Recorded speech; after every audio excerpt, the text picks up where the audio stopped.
பூடைக்காண்டி வியாழக்கிழமையும் மருதாணியெல்லாம் வச்சு ரெடி ஆகிட்டோம். அடுத்த வெள்ளிக்கிழமை காலையில் கடுங்காப்பியோடு ஸ்டார்ட் பண்ணியாச்சு. அம்மா காலையிலேயே சீக்கிரமாக எழுந்திரிச்சி சாமியெல்லாம் கும்பிட்டு முடிச்சிட்டாங்க. நாங்கள் எந்திரிக்கிறதுக்கே ரொம்ப லேட் ஆகிருச்சு. நைட் ரொம்ப லேட்டாக தான் தூங்கினோம். இதுதான் அம்மா வீடு. கிச்சனில் நான் எந்திரிச்சோன்னே கொஞ்சம் கோஸ் வெட்டி கொடுத்தேன். அம்மா கூட்டதெல்லாம் வைக்கணும் அப்படின்னு சொல்லியிருந்தாங்க.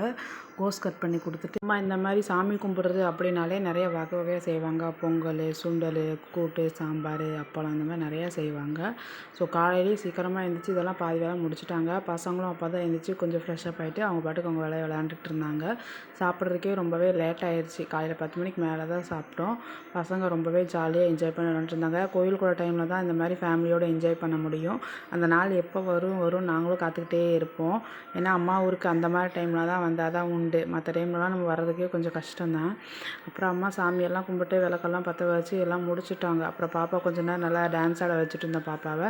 டான்ஸ் ஆட முடிச்சோன்னே சமையல் எல்லாமே ரெடி ஆகிடுச்சு. என்னென்ன செஞ்சுருந்தாங்க அப்படின்னாங்கன்னா, சாதம் வடிச்சிருந்தாங்க, அப்புறம் சாம்பார் வச்சுருந்தாங்க, பருப்பு போட்டு கத்திரிக்காய், கிழங்கு, முருங்கைக்காய் இதெல்லாம் போட்டு சாம்பார் வச்சுருந்தாங்க. அதுக்கப்புறம் வீட்டுக்கு அளவாக கொஞ்சம் பொங்கல் வச்சுருந்தாங்க. பொங்கல், அப்புறம் அப்பளம், அப்புறம் கோஸ் கூட்டு கொஞ்சம் வச்சுருந்தாங்க. பொங்கல் வந்து நாங்கள் எப்போதுமே சாமி கும்பிடும்போது எப்போதுமே பொங்கல் வைப்போம். அதுக்கு கூட காம்பினேஷனாக இன்றைக்கி வந்து சுண்டல் வச்சுருந்தாங்க. சுண்டல், அப்புறம் கோஸ் கூட்டு வச்சுருந்தாங்க. இது எல்லாமே சாப்பிட்டு பார்த்தோம். நல்லாவே இருந்துச்சு. அப்புறம் அம்மா சாமி கும்பிட்டாங்க. சாமி கும்பிடும்போது எல்லாருமே ஒன்றா தான் இருந்தோம். எங்கள் அம்மா வந்து ரொம்பவே சாமி நல்லா கும்பிடுவாங்க. வெள்ளி விளக்கு வைக்கிறது அதெல்லாம் மறக்காமல் எல்லாமே செஞ்சுருவாங்க. ஃபஸ்ட்டு சாப்பிடும்போது விரதம் விட்டுருக்கவங்க தான் சாப்பிடுன்னு சொல்லுவாங்க. ஆனால் குழந்தைங்க சாப்பிட்டாலும் நல்லதுன்னு சில பேர் சொல்லுவாங்க. அதனால் நாங்கள் வீட்டில் இருக்கிற பசங்களுக்கு தான் ஃபஸ்ட்டு சாப்பிட வச்சோம். பாப்பா வந்து சாப்பிட மாட்டேன், நீ தான் ஊட்டணும் அப்படின்னு சொல்லி அம்மாட்ட என்கிட்ட சொல்லிக்கிட்டு இருந்தா. சரி இரு பாப்பா நானும் வரேன் அப்படின்னு சொல்லிட்டு இதை எடுத்து பொங்கல் எடுத்து சாப்பிட இனிப்பாக இருக்கும் அப்படின்லாம் சொல்லிட்டு இருந்தோம். அவளுக்கு ஊட்டி விட்டுட்டு அப்படியே நானும் சாப்பிட்டு பார்த்தேன். எல்லாமே டேஸ்ட் வேறு லெவலில் இருந்துச்சு. நல்லாவே இருந்துச்சு.